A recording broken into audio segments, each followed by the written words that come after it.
Alright guys, help me out here. I'm an Englishman who enjoys watching Australian rules football, and I want to knock it up a notch. Do I even have the right to pick a club? And if I do, where do I start? Is it the best song? Is it the sharpest Guernsey? Is it the greatest highlights reels? Is it the worst team around? Because everyone knows I can't resist the plucky underdog. Or is it all about history? Because let's face facts, there are very few sports that can boast a history quite as long as this one has. One way or another, I need to make a choice. This season may be coming to an end, but since this sport is approaching its 170th birthday, I think we can safely say there's much more barracking still to come. This is the Sporting Almanac Podcast.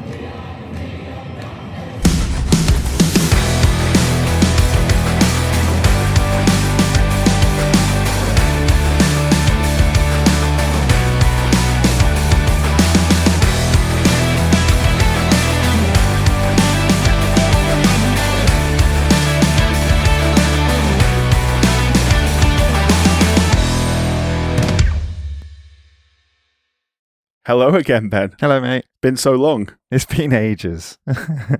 Yeah, barely recognise your face. Back for Aussie Rules in quick succession. Yeah, I'm excited by this one. It definitely won't be the last Aussie Rules episode we do. We're going to treat today as like a bit of a history lesson and a bit of an introduction to it, even though it is just previewing the playoffs, which are ongoing. So it's previewing the grand final, but obviously we're slightly ahead because we've got the Ryder Cup to get in next week. So we've got the preliminary finals and then the grand final ahead of us. So can't tell you who's in the grand final yet, but keep watching and you'll find out. It is one of four. Yeah, one of four. Indeed, including the team you've just told me are your team, Hawthorn. Yeah, Geelong, Hawthorn, Collingwood and Brisbane are the four remaining sides. Nice. Yeah, and I have a friend who I used to work with who's from Melbourne, and she's a big Hawthorn fan. So that's where my allegiances must lie. I'm going to immediately alienate some potential Aussie Rules fans now by saying I get sort of like bad vibes about teams sometimes where I just like, I quickly sort of decide you're a team I don't like and I don't really know why. Like the Patriots in the NFL. Yeah. Which, to be fair, now I'm a Jets fan actually makes sense, but that was always the case, and some other teams as well. I don't like Collingwood. I can't explain why. There's something about them. One of the oldest teams, successful team as well. Just, yeah. Yeah, well, fuck Collingwood. Something about them. Yeah, fuck Collingwood, exactly. They got again. I'm getting a Manchester United in the 90s vibe about them. Don't know why. Absolutely nothing to base this off whatsoever. But there we are. That's sport. It's just vibes, man. Yeah, it is. Yeah, it's tribal. You just got to go with your gut sometimes. So yeah, fuck Collingwood. Hopefully they get dumped. They're going to win it now. They're playing the holders, aren't they? Aren't the Brisbane Lions the holders? Brisbane, yeah, they are. Yeah. So yeah, well, come on, Brisbane, I guess. Who are also quite a new side, I think. Brisbane. Come on, Hawthorn, surely. Yeah, well, yeah. Naturally playing Geelong. Geelong, sorry. Yeah, that's going to be a reoccurring theme here as well. Us mispronouncing stuff, never. Never. Especially when you're an absolute novice and coming to this sport pretty fresh. I mean, I know of Aussie Rules, but I've never seen a game. I've never watched a game on TV. Have you not? No, I know what it's. I know what it's like. I say I've never watched a game on TV. That's not true. I have dabbled, but I've never watched a full game. I'm a big fan of Australian sport on Sky Sports. Obviously, we get it in the UK because there's no other sport on Saturday mornings. So Saturday and Sunday mornings, 10 a.m, that sort of time, obviously, with the time difference. And Aussie Rules and Rugby League being the two main ones in question. Obviously, Australian Rugby League is very high quality, even compared to Super League, which is pretty good, relatively speaking. But Aussie Rules is my favourite. I really enjoy it. I'm not going to pretend I know all the rules. I'm not going to pretend I know anything other than the research I've done today. But as a spectacle, it's a really good sport, and it has a lot of history behind it. And I mean a lot of history. When I tell you, Ben, this is the oldest code of football in the world. Yeah. Would you believe me? I wouldn't have, but I know that you're going to provide me with the facts that justify that. So let's hear it. So 1863, of course, the Football Association was founded. The Football Association codified the rules, and those were the standard rules, which have been amended up to this day. Obviously, they've changed a lot since 1863, but that was when it was first laid down, and everything since has been an amendment to that. The Australian rules football was codified in 1859, so 4 years prior to that. Rugby union maybe could argue to be, but rugby union officially was a bit later, but obviously rugby school, it had a bit more of a narrow window to work with. So obviously it's debatable, but in terms of the officially codified rules, which have just been amended then and further forward, Aussie Rules has it beat. It's an immensely old sport. I've got a bit about the history of it, which we'll come to later. But there is there's a huge link, isn't there, between massive, yeah, association football, rugby, and Aussie Rules, because it's just a load of dudes all hanging out in the same schools who then scatter amongst essentially, the empire. Yeah, mixed with a bit of proper history as well, a bit of the indigenous people as well, playing a very, very similar game as well, which may or may not have influenced it, but nevertheless, like the Maori in New Zealand when we were talking about rugby. In New Zealand, yeah. I'll come to that in a second, but I think the first place we need to start, as we have in recent episodes, is with a how-to. So you prepare to indulge me for another how-to Aussie Rules, because I'm fully aware. Obviously, this will be I need a how-to. Painful. I need a how-to. I would say I thought I was ignorant about volleyball, but I think I underestimated my level of ignorance for Aussie Rules. So, come on, educate me. Yeah, so this is probably going to be painful to any Australians listening, so I apologise in advance, but this is an essential because most of our fans are from the United Kingdom, and I'm guessing Ben, obviously I know Ben very well, is sports obsessed. He knows a lot about a lot of sports, and if he doesn't know anything about this, I think we need a how-to. So, how-to Australian rules football. Here we go. Australian rules football, or just footy. Forget soccer, forget rugby. This is its own beast. It's the oldest code of football, and if you believe its biggest barrackers, it takes the best parts of them all and creates something even better. Picture 18 players aside, an oval pitch used for cricket in the summer, and 4 goalposts at each end. Kick the ball cleanly through the middle 2 and it's 6 points. Through the outer 2, it's 1 point. Easy. You move the ball by kicking, handballing, that's punching the ball from your fist, or running. But if you run more than 50 metres, you've got to bounce it like a basketball. There's no offsides either, so players all over the pitch. It's chaotic, but it's structured chaos. In defence, you tackle, but only between the shoulders and the knees. If you do it right, you win a holding the ball free kick. If you do it wrong, then the whistle can go the other way. Catch a kick that's travelled more than 15 metres, and that's a mark. Means you can stop, line up a goal if you're close enough. Matches, 4 quarters, 20 minutes each, plus time on. The clock stops whenever play stops. High scoring, high flying, and nothing looks better than a specky. That's when some absolute lunatic uses another man's shoulders as a springboard to mark the ball. It is spectacular. Tactics, spread wide, run hard, use the open spaces. Midfielders do the marathon mileage, rucks leap at centre bouncers like giraffes on trampolines, forwards are sharpshooters, defenders are spoilers, and every player better know how to tackle and scrap because the ball never stops moving. The competition, that's the AFL, Australian Football League. 23 matches plus finals, 18 clubs spread across Australia with fierce rivalries all throughout. Collingwood versus Carlton, West Coast versus Freo, Adelaide versus Port. Grand final day is at the MCG, and it's a national holiday in everything but law. 100,000 fans packed in, millions more on TV, and one club lifting the Premiership Cup after a season of sheer madness. It's fast, physical, non-stop. It's not soccer, not rugby, it's Aussie Rules. Big ground, big hits, bigger marks, and some of the fittest athletes on the planet running themselves into the ground until one team gets the Premiership flag at the G, and then it's cold ones all round. That's how you Australian rules football. It's giving me Gaelic football vibes, some of that.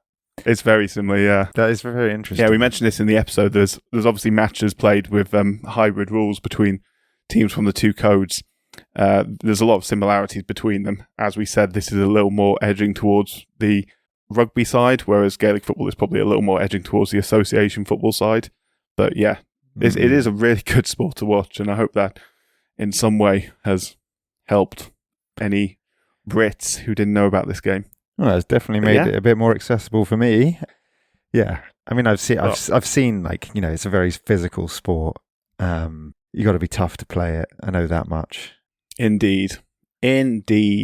Yeah, and as I mentioned, there's a lot of indigenous people. It's a very popular sport amongst indigenous people or people of indigenous backgrounds in Australia. I've got a history of Australia. Is there a reason for that? Yeah, I can tell you. Yeah. Well, let's go because that is quite fascinating because that's not always the case for Victorian established sports.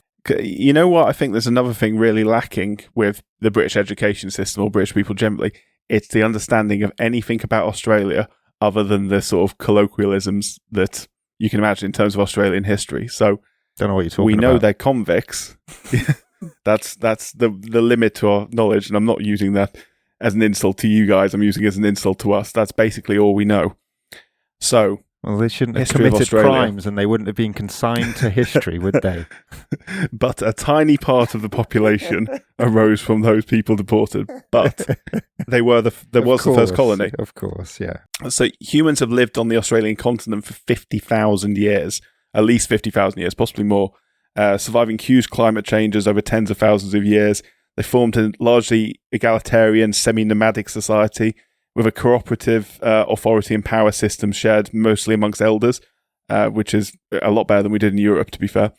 They developed unique art and culture and ceremony, laws and structure within their society, and they also engaged in sport and games. One of the games they engaged in was called Mon Grook.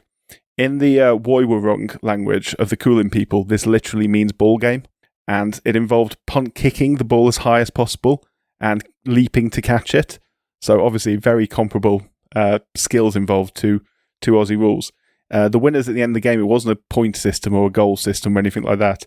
It was decided in agreement between the two teams who did best at the end. Who kicked the ball highest and who made the most spectacular catches. It all sounds very polite, really, compared to how we do sport in the West. So yeah, I'm all for that. Yeah. So historians do disagree actually about how big a contribution this actually made to the game, to the development of Australian rules football, although obviously there is a lot of clear similarities, very, very stark similarities. And the one thing, as I mentioned, it did create was an important cultural connection between the sport and Indigenous Australians, amongst who the sport remains immensely popular.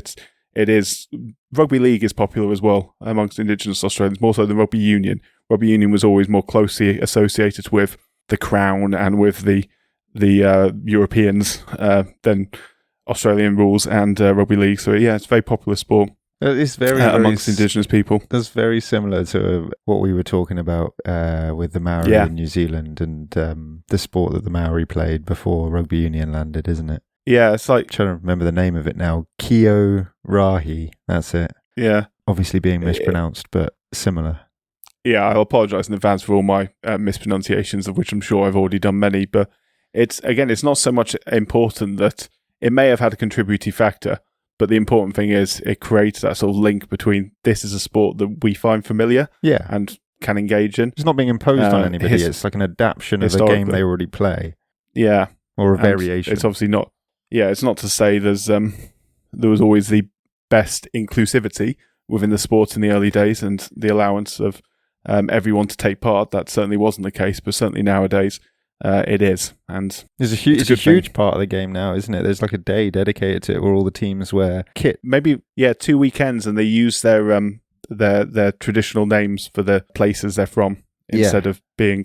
I don't know off the top of my head what they are, but instead of being Fremantle, it'll be whatever the traditional name for the area is. Yeah, it's round 9 of the regular season. The Sir Doug Nicholas round used to be called the Indigenous round, and everybody wears a specially commissioned artwork on their kits, which is nice. Produced by Indigenous artists. And then, as you said, sometimes teams rebrand with their Indigenous names for the duration of the round. So yeah, that's a pretty cool thing. But yeah, sorry, I'm taking us off on tangents. They're good tangents. All I'm going to start talking about is more history, so tangents are always welcome. So anyway, the first Europeans to reach Australia did so in 1606, and it was the Dutch originally. The ship Duifken, captained by Willem Janszoon, making the first documented landing in 1606. The Dutch made many more exploratory voyages over the next 100 years or so, but it was the late 1700s before a colony was formed. When a proposal was made from Britain to form a colony of banished convicts, essentially in what is now New South Wales. So Britain had been transporting its convicts to the New World, to America, up until the end of the 18th century. And I'm sure you can imagine why we couldn't do it from, say, 1776 onwards. Because we got our asses handed to us. Yeah, that's the one. So we had to find an alternative at that point. Not just an alternative in terms of where to send our prisoners, but we needed more land. We needed more trading routes. Now that one had been not closed off to us, but we definitely needed more land, because the one thing the British didn't have enough of back in the day is land. You can never paint too much of the map pink, Ben. So Parliament had been debating where to go. There was ideas to send them to Gambia, to Africa, and Botany Bay was proposed as well, and that was where James Cook had landed in 1770, the first British expedition there. It was, as I said, it was as much an imperial decision as it was a practical one. Firstly, to get rid of prisoners, but also to make sure there was trading routes and, prospecting in case there was gold or whatever there was there. And there did turn out to be a lot of gold in Australia. Yeah, still is. So in either case, a colony was established in 1788 with over 1,000 settlers, including 778 convicted criminals, as mentioned, and that grew into the city of Sydney. So Sydney is built around Botany Bay nowadays, and that was for the first 30 or 40 years or so of Australia's history. The vast majority of the population lived within 100 kilometres of Sydney. It was only in the 1830s where there was an expansion to other areas, one of those areas being Melbourne and Geelong, which were established in the 1830s around Port Phillip Bay in what became the colony of Victoria. So that's where the state name came from then, I guess. Yes, indeed. These new cities suffered an economic slump after the gold rush in New South Wales drew a lot of the people away from them. So the state government offered a reward to anyone who could find gold within 200 miles of Melbourne, and a man named James Esmond did so in June 1851. And this sparked a gold rush on Victoria, causing a sharp growth in the state's population and wealth. Little did they know that there's just fucking gold everywhere. And yeah, they just need to do some mapping. But at this point, Victoria accounted for 1/3 of the entire world's gold production. So a lot of wealth coming into Victoria. And that meant a lot of people coming into Victoria, and a lot of people coming in from the motherland, from England, from the English public school systems, rich men wanting to become even richer, or young men trying to forge ahead themselves, including coming over to Australia. Including a bloke that went to rugby school. There was a bloke, but actually he was born in Australia, but he did then go to rugby school. I shall come to him momentarily. But first I should point out that these people who came over from British schools brought a sport with them, very close to their hearts, the most popular sport in the world at the time. That sport, of course, being cricket. Well, that was a fucking own goal, wasn't it? Yeah, shot ourselves in the foot there. Giving them cricket. Jesus. Yeah. As someone who became a cricket fan around the turn of this century and had to endure the 2001 Ashes, thanks for that, guys. Great job. 2005 was better, at least. Indeed, and 11. Oh, 11 was so good. Sprinkler, baby. We'll come to that. Anyway, cricket was obviously very much a summer sport, with a long off-season and, at the time, not many sporting alternatives for aspirational cricketers to try and keep in shape over the winter.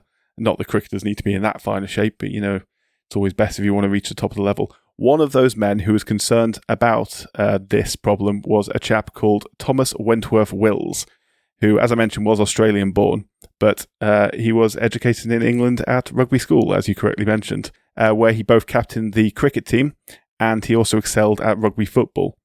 So he believed a football club should be formed in order to keep himself and his teammates fit in Melbourne during the winter months. In the late 1850s, there was no widely accepted standardised code of football anywhere in the world.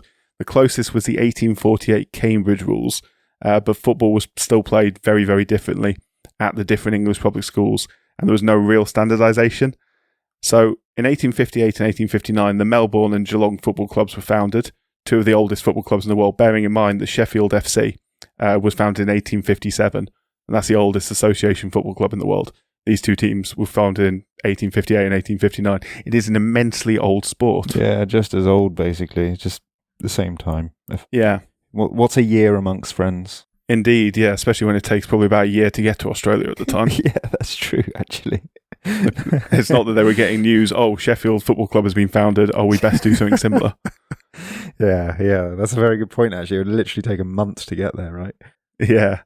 So there was still no standardised rules, as I said. So in 1859, a committee was founded that compromised on the rules of several English schools, most notably Winchester, Harrow and Rugby schools, to create a sport that was largely a hybrid between rugby football, as mentioned, where running with the ball in hand was allowed, and the other schools which were more akin to modern association football, with less emphasis on running with the ball in hand, or no emphasis. You could use your hands a lot of the time, but it was only to stop the ball, at which point you had to dribble with it on the floor.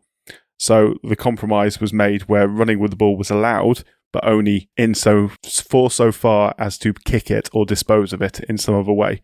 So the purpose wasn't to run with the ball all the way through, it was to run until you had space to get a kick off, essentially. So, these being cricketers we're talking about, they weren't that inclined towards the violence of rugby, shall we say. Otherwise, they wouldn't have been cricketers. They'd have been in the army or something, because rugby at the time was even more violent than it is today. Kicking, tripping, and hacking opponents was perfectly okay in rugby at the time, and these things were banned in the new code of Australian rules football. The rules developed over the years to come with bouncing the ball being required, for example, when running with it. So you have to bounce the ball, as I mentioned, every 15 metres. Marks were introduced where high kicks were caught, giving a free kick. And the biggest thing that set it apart from other codes of football is that there's no offside rule. So obviously in rugby or in association football, there's always an invisible line that you have to stay the right side of to be able to receive the ball or to be able to do something. There's not in Aussie rules, so that's why you've got so many players. You can have so many players spread out across the full pitch. That's why it's 18 players a side rather than 15 in rugby union. If it was 18 in rugby union, you'd never get through the line because everyone's so packed together tightly. But obviously spread out, that's not so much of a problem. Plus it's a massive oval they play on, which helps as well. So the goal and behind posts were introduced. Originally players scored by carrying the ball between the posts, similar to American football. But this was changed to kicking it through in 1874. The game used a kick-off originally similar to other codes of football, but this was replaced by the bounce. I don't know if you've seen this, how they start games and how they do line-outs essentially, or throw-ins from the side of the pitch in the game. It's the referees who do it, and it's completely bonkers. For the centre bounce, a referee just throws the ball as hard as he can into the floor, as hard as he or she can into the floor, and bounces up really high, and then they compete for it then. But the ball's not completely circular, is it? No, it's like a rugby ball shaped, yeah. Essentially. Yeah. Slightly pointy rugby ball, yeah. And so doesn't it just go everywhere then? Yeah. Oh, right. I'm sure there's a technique to it. I'm sure they practice it. I'm sure they bounce it in a certain way where it goes, doesn't bounce straight back in their face for a start. Yeah. Although I imagine that happens from time to time. But yeah, and then from the sidelines, getting the ball back in play, they turn away from play and they just throw it over their heads. It's bonkers when you look at it. That's like so playground. But, And because it's funny as well, because not to generalise, obviously there's probably a lot of former players who go on to become referees, but they're often about a foot smaller than the players as well. So you've got these sort of tiny people on the sidelines getting the ball back in play. There's men and women now as well, so players who are probably a lot taller than the officials, and you see these putting a lot of effort into throwing these balls in and bouncing these balls up. It's very, very entertaining. That is fun. It's probably so normal to an Australian, but to me, an outsider, it's unusual. It's an unusual aspect of the game. That's a quirk, yeah, for sure. Yeah, it's definitely a quirk. Anyway, so it got popular pretty quickly. There was 10,000 spectators to big games in the 1870s and up to 35,000 odd in the 1880s. So in 1877, representatives from the major teams formed the Victorian Football Association, the VFA, for the promotion and extension of football throughout the colony. The first VFA champions were Carlton, who won 14 out of 21 matches in 1877.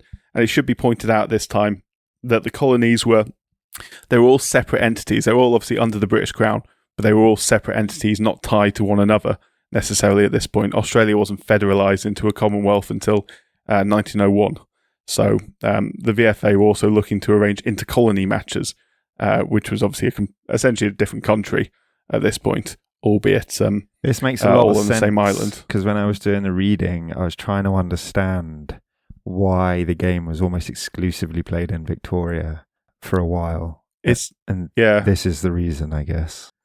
So, yeah, well, now it's a good time to point that out because, they did actually spread a little bit. So, South Australia Football Association was formed in 1877, then Tasmania and Western Australia followed in 1882 and 1885, using the same standardised rules. So, New South Wales, Queensland and New Zealand as well, because that was obviously a separate colony at this time.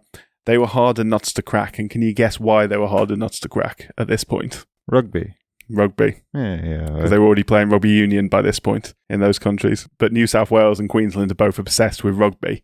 It's just rugby league nowadays. Yeah. Obviously, the State of Origin matches, which is the single best rugby league match on the planet, better than any international match you'll ever see. And proper violence as well. But we're not here to talk about rugby league. That's in a few weeks' time. There will be a chance, and we're going to be talking about Shoulder Charges Deluxe. It's an absolutely animalistic game. But yeah, sorry, go on.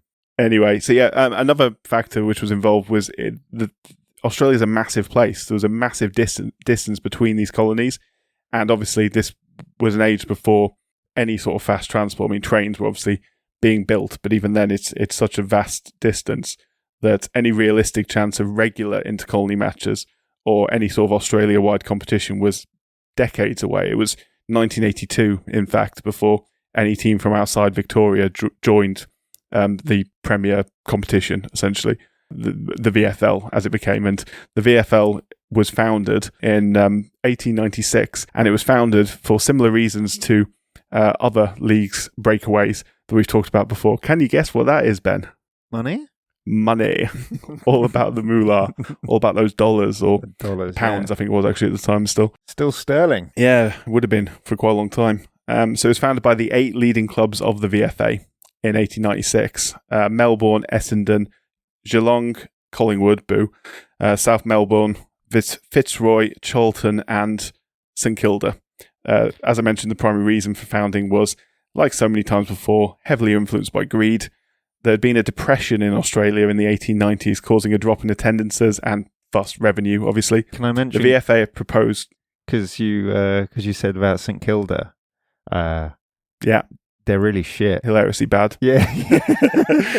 I'm about to get to that. I've got a whole bit here talking about how I can empathise with St Kilda. You'll appreciate this, actually. They do not win. The very first season of the VFL was played over 14 rounds, 8 teams over 14 rounds playing each other home and away. And the top 4 who reached the final series were Geelong, Essendon, Melbourne and Collingwood. And St Kilda were the first winners of the Wooden Spoon, having picked up 0 points with 14 defeats from 14 games. An inauspicious start for a team that hasn't had all that much success since. They've only ever won 1 premiership title in 1966. Yeah.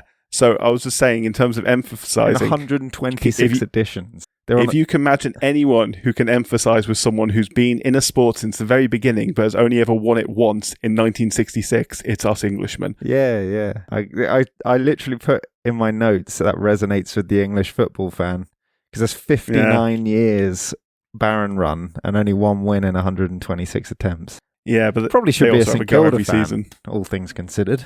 I mean, until I read this, I was Freo all the way, but now I don't know. I need to pick a team before next season. Yeah, I do like we inflict it on ourselves, hiding to nothing. I'm a Jets fan. I'm a Colorado Rockies fan. It makes sense to be a St Kilda fan. Yeah, that's the next logical step.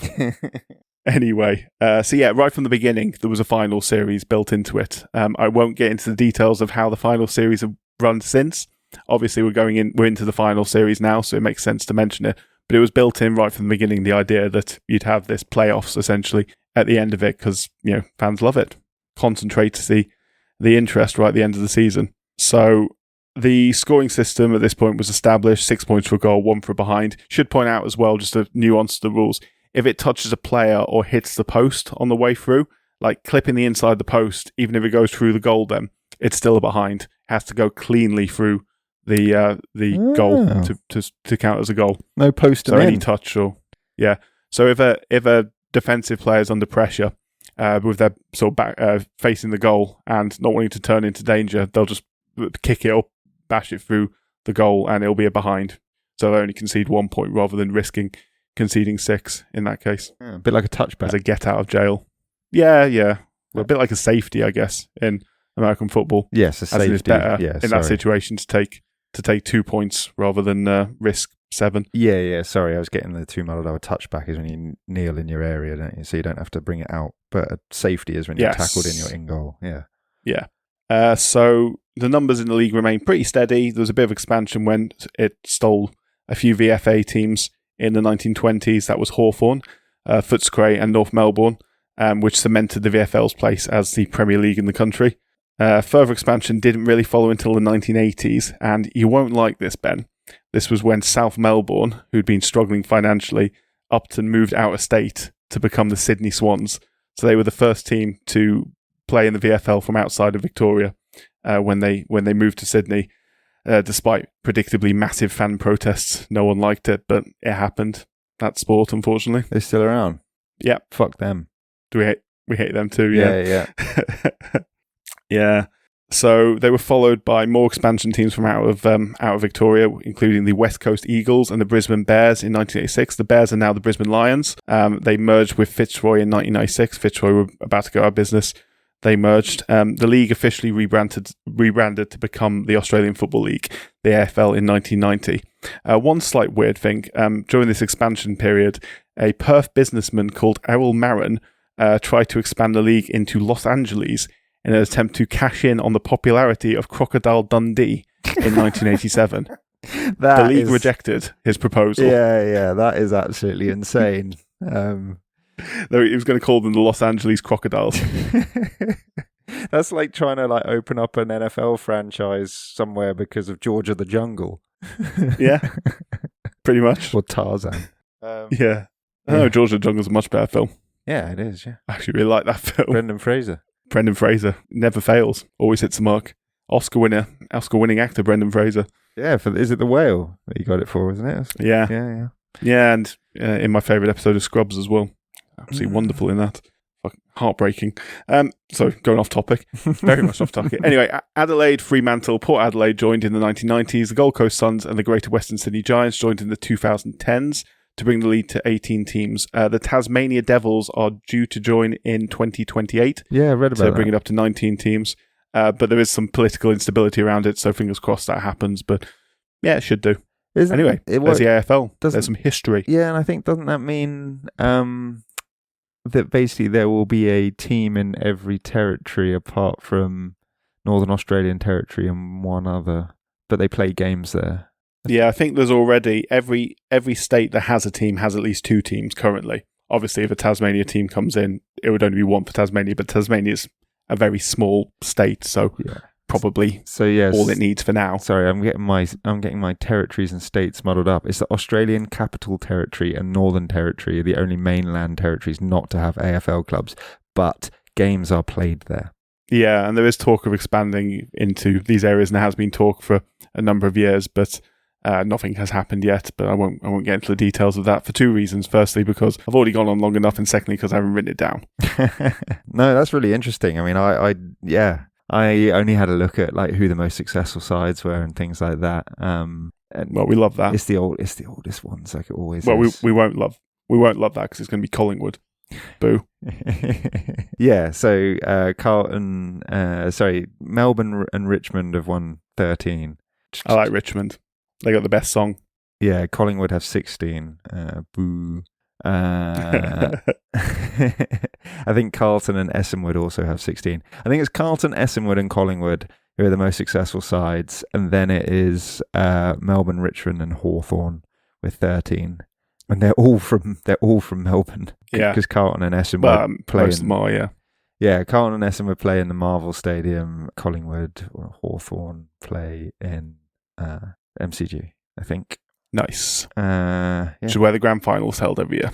It is. I've just had a real pang of anxiety about. We've got a few regular listeners from Australia.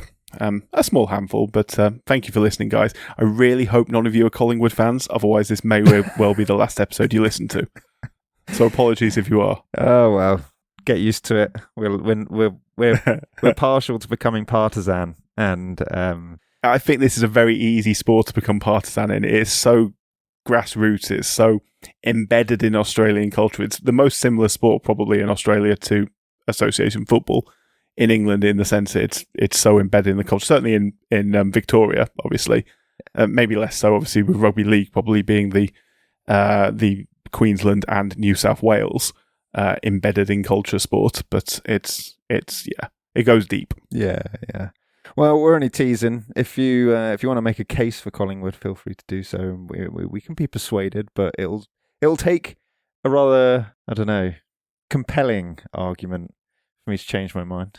I haven't made my decision yet. Having only decided that I hate them 40 minutes ago, but consider my views inflexible and entrenched. I'm gonna pick a team before the next AFL season, before the 2026 season starts in March next year. I'm gonna pick a team, but I have to have an emotional connection to that team. Hawthorn, and the closest I've got. Hawthorn. Here we go. Let me make the case. No, go away. They're Melbourne, Victoria, an Origin club. They play in the MCG, one of the most iconic sport venues in the world. Obviously, the most iconic sports venue in this. They're not sounding like underdogs, Ben. 83,823 members, which is not the most, but not the least. Formed in 1902, made their debut in 1925. They've played 100 league seasons, winning 13 titles. Last coming in 2015, so we don't win all the time, but we're always in the mix. So, you don't have to worry about being that guy that always wins and is a glory hunter, but there's always a carrot dangled there. And you don't have to be a St Kilda fan and just suck up defeat every year. Look, I'll be honest. I'll be completely honest with you, Ben. Some big rivalries. You could be making the best points in the entire world, and the fact that you are a Hawthorn fan means I'm never going to choose them. That's not the point. Great kit, yellow and brown. Pulling in the same direction. Yeah, no, it is a good kit. So I've narrowed it down to 3 teams at the moment, but I'm obviously open for more suggestions. Those 3 teams are Freo, the Fremantle Dockers. Firstly, because I think Dockers is a really cool nickname. Secondly, their song is incredibly catchy. And I've been through all the songs. One of the newest sides? Got into a deep hole. Yes, they've never won it, but they've only been around since 1994, which I think is the same year that the Colorado Rockies were founded, which they've also never won anything, including any matches this season, or many. So, soft spot for that. Well, Gold Coast, the other one, then. Go for them. They're also the other one is Richmond. The other one is Richmond. Firstly, because every time. Yeah, Richmond. God almighty. So they've been useless the past couple of years, but they have won it relatively recently. If they won it about 2017, they've got the best song. Their song is brilliant, an absolute work of art. I haven't done the intro or put music on it yet, but if I can get away with it, I might put some of the music on the intro, and you'll hear the Richmond song. It's fantastic. Or will have heard the Richmond song. Because you will have heard the Richmond song. I'm not good with time-based time shit. Yeah, time shit confuses me. You interrupt me. Oh yeah, the other one is St Kilda because they're useless. Bless them. Yeah, they're almost too useless though. I don't know if I can do that to myself again. I think I have to have some hope. Yeah, well, that's why you got to go Hawthorn, baby. No, I don't have to go Hawthorn. I could go with any other team apart from Hawthorn. Ah, fair enough. Well, go with Collingwood then, you sellout prick. No. How dare you? You know me, Ben. You know me better than that. Shall we talk about how the season works then? Rather than arguing about which Aussie Rules side we're going to give our allegiance to. I think that's probably gone further to alienate any Australian fans that we may have had than insulting their teams would have ever done. So, oh well. Yeah, well, if we didn't come off as ignorant before, I'm sure we are now. Easy come, easy go. The competition, you've already said, 18 teams, 5 mainland states, will soon be 9, hopefully. Single table system, which I really like for qualification, a bit like rugby union in this regard. No divisions or conferences, no promotion relegation, obviously. 23 games, as I understand it, although you might be able to explain this to me. I don't know how they, because there's obviously that's not an even number. You play 11 home games, 11 away games, 1 neutral game, and you get a 1 bye. Do you know how that's divided up? I don't. It's a very interesting question, that, Ben, and one that I have no idea about the answer to. Isn't it weird? I presume you play every team at least once, and then I guess you play the rest on some sort of rotation. I don't know if they retain a second rivalry game or something every season, because obviously Super League is slightly similar in the UK, although it's not really anymore, is it? They just play home away, and then they have the Magic weekend, so that's not the same.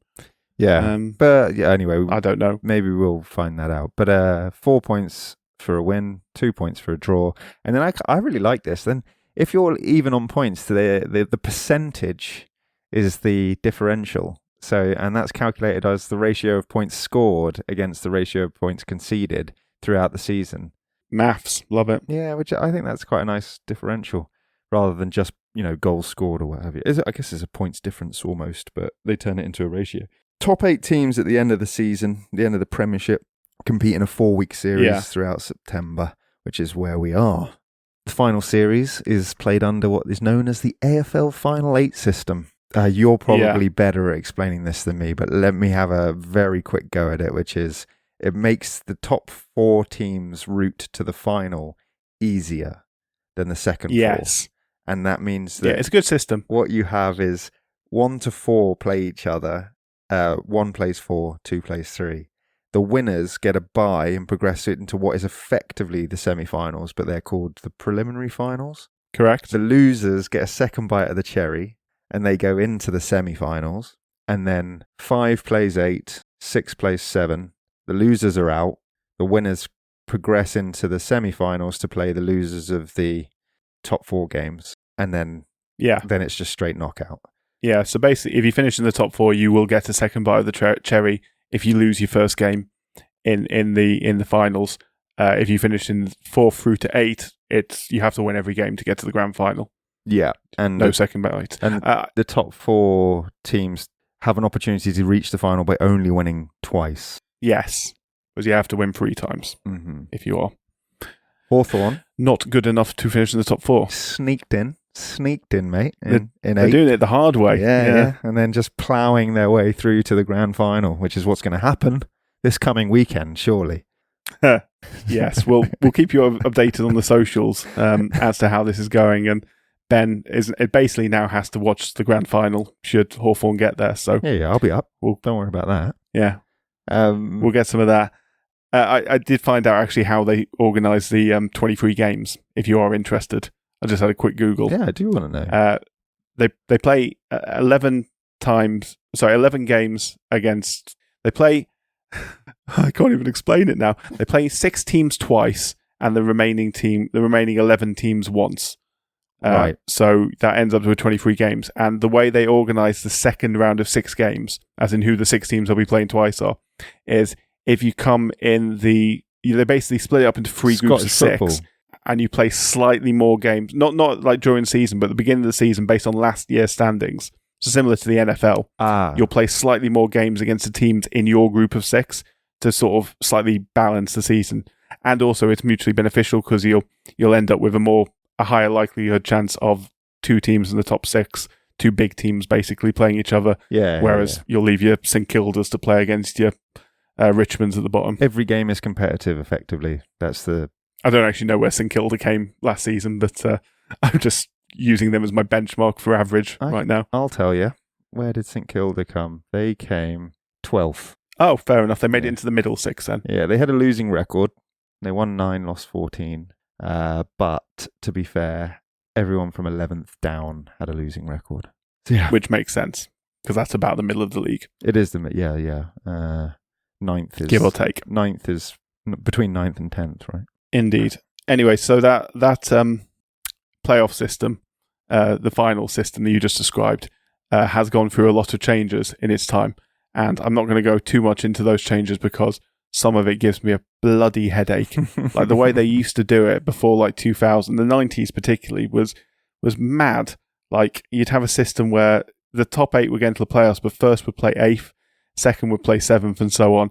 And then you'd get this sort of bye through to the preliminary semi-finals, or having to play the second game based on who won their games and how high a ranked you were of the teams who won the games. And it just, I can't, it makes my head hurt, so I'm not going to explain it. And it was even more common. There was a 6-team system before that. Who cares? Yeah, there's a 6-team system before that, makes my head hurt. They had a 5-team system, which makes sense. It was basically the same as it is now, except for first team missed the entire first round and then comes in for what would be the current system. So you basically just add a round to the beginning. Nice. So that's fine. And there was a 4-team system, which is just half of what it is now. So that's fine too. Well, regardless, there's a 6-team system in between. Regardless of the really system, massively makes my head hurt. It doesn't fucking matter because it doesn't apply anymore. I know, but it's a sports history podcast, Ben. I've got to talk about the history. I already have spent half the episode talking about the history. I talked about the history of Australia going back 50,000 years. Okay, I'm going to shut up now. No more history today. There's always space for history. I'm just saying if you get to the final, what are you playing for? Yes.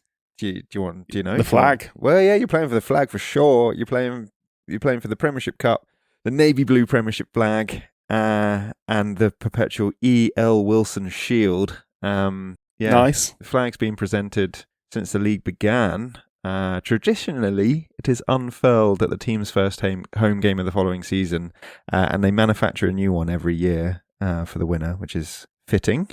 Makes sense. Very American, if I don't mind saying so. A little bit. I find Australia to be a bit of a hybrid between our conservative traditionalism in the United Kingdom and their over-the-top corporate mentalism in America. Yeah. Australia finds a nice middle ground, I think, generally speaking. Yeah, okay. Well, I'm not criticising the tradition. I think it's a good one. The Wilson Shield, named after Edwin Lionel Wilson, was first awarded after the 1929 Premiership. And then the Premiership Cup was introduced in 1959 and is manufactured annually by Cash International at their metalworks in Frankston, Victoria, because I love a little plug for whoever makes the trophies. What material are we talking? Silver? Oh, I don't know. Sterling? That's a good question. Let me find that out for you. Each player also receives a grand final winning Premiership medallion. Yes. So, and someone gets the Man of the Match trophy as well. Yeah, and then there's also various different awards throughout this. The Brownlow Medal. Yes, I was going to talk. Can I talk to you about the Brownlow Medal? Please do. Yeah, I love this. This is the favourite thing I read about when it came to Aussie Rules.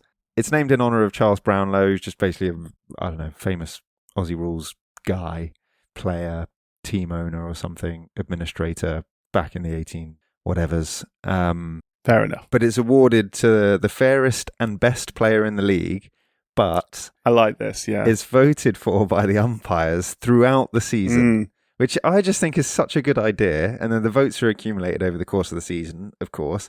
And after each game, effectively what happens is the umpires cast, the four umpires cast votes per game. 3 votes, 2 votes, 1 vote each game is what they're able to distribute. Yeah. So basically best, second best and third best player in every single match respectively. And then obviously, you aggregate that over the course of the season and whoever has the most should win it, except. And I do like this. It's part of the best and fairest. Yes. So part of the award. The fairest component, if you like, I'm sure it feeds into the impression that you make on umpires in games generally, but if you act like a dick and you get yourself suspended for some particular reason, then it makes you ineligible to win it. And that doesn't matter. Yeah. It doesn't matter. That only counts for the regular season, the home and away aspect of the season, the ladder, the table part. If you get suspended in the finals, so like the knockouts, it doesn't matter. And also, if you carry over a suspension from a previous season into the start of the next year, that doesn't render you ineligible. It's only if you do something dumb in the season. It's the most prestigious award you can win. It's obviously an emphasis on sportsmanship and fair play, which is really cool. And there have been 3 occasions where the person who has received the most votes has been ineligible. Those guys are, and I'm gonna lead into something I know you want to talk about here. In 1996, Corey McKernan, he received the same number of votes as joint winners James Hird and Michael Voss. Except McKernan had been banned during the season for kneeing someone. He ended up winning AFL Players MVP anyway, which is not subject to eligibility criteria, so it wasn't all doom and gloom for him. But he wasn't able to win the Brownlow Medal. And then in 97, the following year, Chris Grant, he actually polled highest. He got more than Robert Harvey, who ended up winning it. Grant was suspended for striking someone earlier in the season. And then more recently, in 2012, Jobe Watson originally declared the winner by polling 4 more than the runners-up Trent Cotchin and Sam Mitchell. However, in November 2016, 4 years after the fact, he was retrospectively deemed ineligible. And why was that, Jack?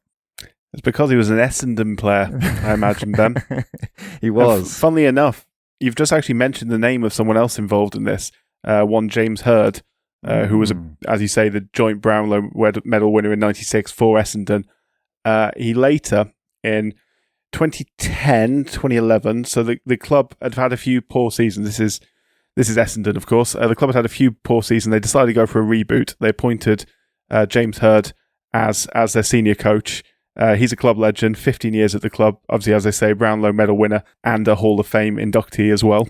He's appointed as the senior coach. They also appoint a man named Dean Robinson as a head of high performance. He becomes sort of like the internal driver of an expanded sort of supplement and sports science program, which will give you a clue where this story is going. Yeah, let's go. Lean into it. Because he, as a contractor, an external sports scientist called Stephen Dank, began working with Essendon through Robinson. And the program they came up with rapidly broadened from just being a sort of standard recovery and conditioning program into routine injections, bespoke peptide mixers, and experimental therapies administered at the club's medical and training environment. So between 2011 and 2012, record keeping on this was really inconsistent and fragmented.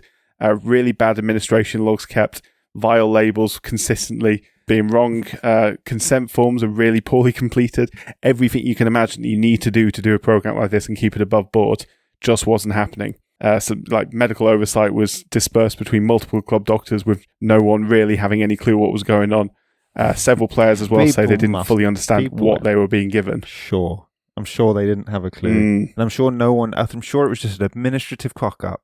Like, no one had a clue, mate. To be fair, always what happens. No one has any idea, and it's just incompetence. To be fair, and I will jump to the defence of many within Essendon for this, because it came to light because their club doctor, a man named Dr. Bruce Reed, and some of his medical staff escalated internal concerns about governance and the clinical safety of the programme to the club management, who self-reported themselves to the league for investigation.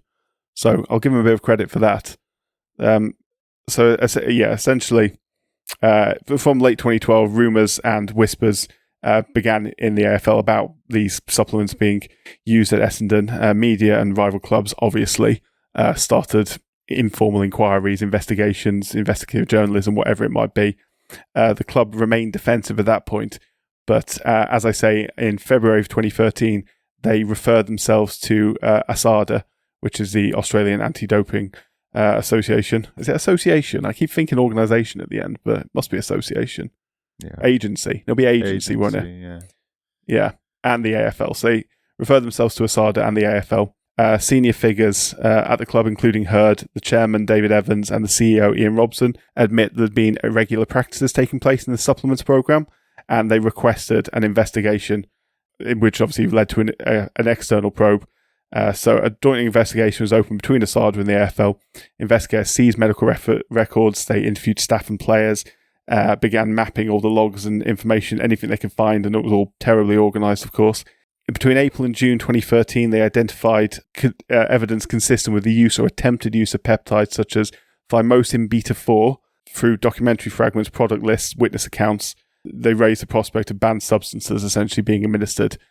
Some key external contractors proving very difficult to account for during this time as well. So it was a difficult investigation for them.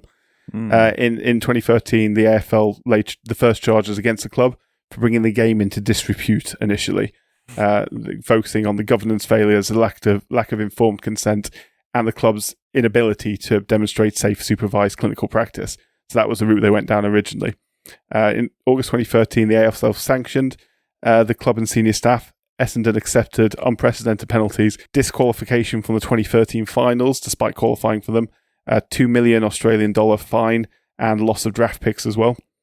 Senior staff faced suspensions and fines. James Hird was handed a suspension for a year from coaching and club activities, and many other high-level staff were penalised. The ASADA started pursuing individuals as well late in 2013 and into 2014.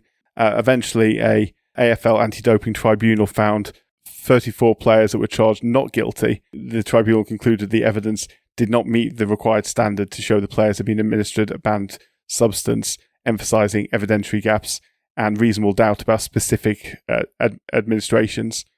WADA then lodged appeal to the Court of Arbitration for Sport about that decision, arguing that the tribunal applied an incorrect standard and that on the balance of probabilities in the anti-doping proceedings, the available evidence established that administration had taken place.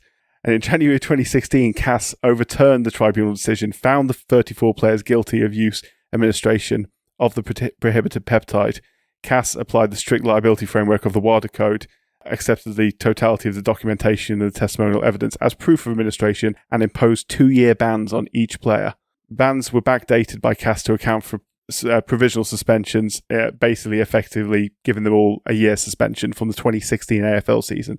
Unsurprisingly, Essendon did not have a good 2016 AFL season. I think they came second bottom or joint bottom, I think. I love how often domestic tribunals and sport-specific tribunals don't uphold complaints that are brought against their own sport or their own country.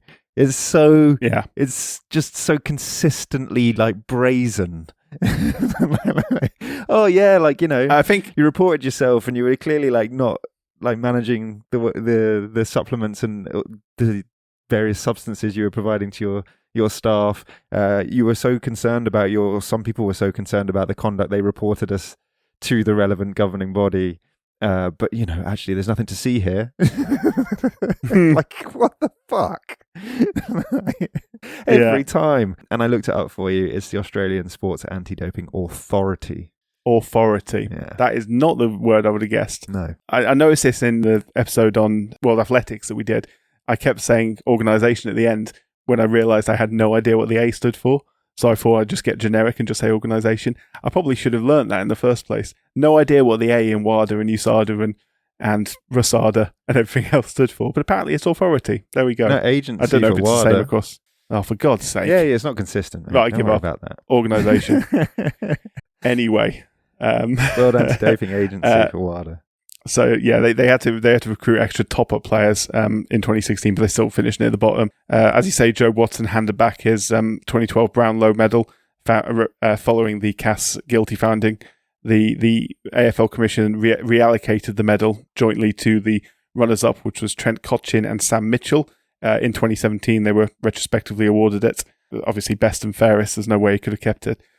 So in 2016-2017, Stephen Dank, his methods and credibility were discredited publicly. He was subsequently banned from working in sport and faced multiple investigations and sanctions. Dean Robinson's role similarities scrutinised. After 2017, going into 2017 and onwards, banned players mostly returned to AFL team sheets after their suspensions inquiry. But their earnings and public reputations obviously permanently affected. James Hurd's coaching career was effectively terminated, although I think he has started building back since then. And obviously, it's a scandal. It forced AFL clubs and national sporting bodies to tighten their supplement policies and take a good look at themselves, because, as you say, they initially came to the wrong conclusion, and it only took the world body intervention through the Court of Arbitration for Sport to correct that in the end. So it does stink a bit. I mean, I think we can fairly say we're not going to be Essendon fans. No, we're not. I just best and fairest. I just don't. They lose that test. I just don't like. Yeah, it's in every sport. I'm not going in on Aussie rules here, but every time we talk about a different sport, there's always a scandal of this sort, and it normally always stems from, actually, no, we sort of absolved anybody of responsibility initially, and then years after the fact, it's like, oh no, it was just a system of doping. Whether the players were aware of it, I'm prepared to buy into the notion that they put a lot of trust in the team doctors and coaches, that they weren't being systemically doped. But I do think that it's difficult. It reeks a little bit. It's difficult because as an athlete, I wholly believe that you are responsible for everything that goes into your body, and this is why people say, "Oh, I took this nasal supplement or whatever," and I'm like, I have a certain amount of sympathy. I have more sympathy for you, assuming you're telling the truth, than someone who actively drugs. Cool. But equally, you are responsible for what goes into your body. But if a medical professional is telling you that this thing he's injecting you with is vitamin B12, and actually it's some sort of performance-enhancing drug, if you have any suspicions whatsoever about that, obviously you can refuse to take that supplement, or you can ask to go for a private doctor or whatever it might be. But I have. There's a little bit of sympathy there. Yeah, but that is taken into account though, in terms of like findings of culpability, essentially. That's why people don't get... Yeah. That's why not everyone gets a 4-year ban. Well, if they've been injecting it into themselves knowingly, they'd be banned for life, probably. Or certainly at least a 4-year ban. 4 years, yeah. You have to really cock up to get a life... I'm not actually sure that lifetime bans are legal anymore.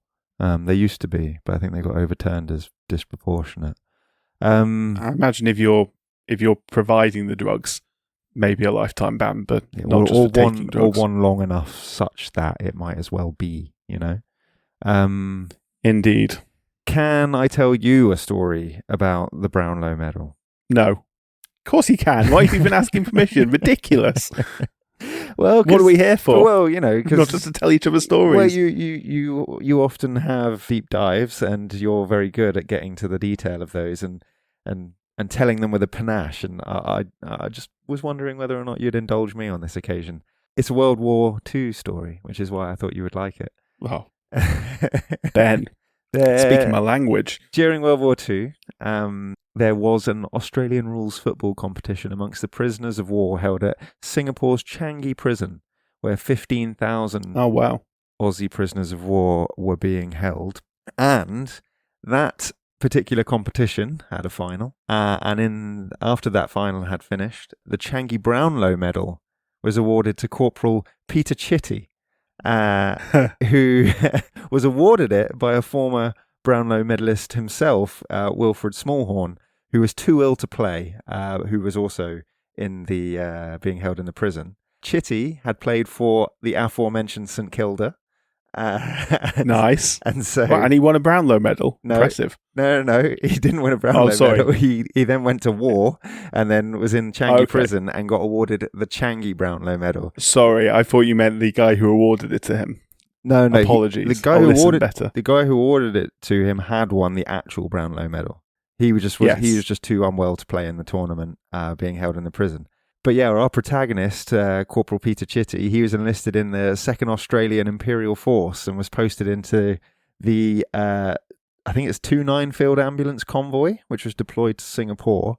And he was stationed with the Australian General Hospital in Malaya when he was captured during the fall of Singapore in March 1942 and reported missing very briefly afterwards. He was presumed dead by his family because it wasn't until June 1943 that his family was notified of his capture.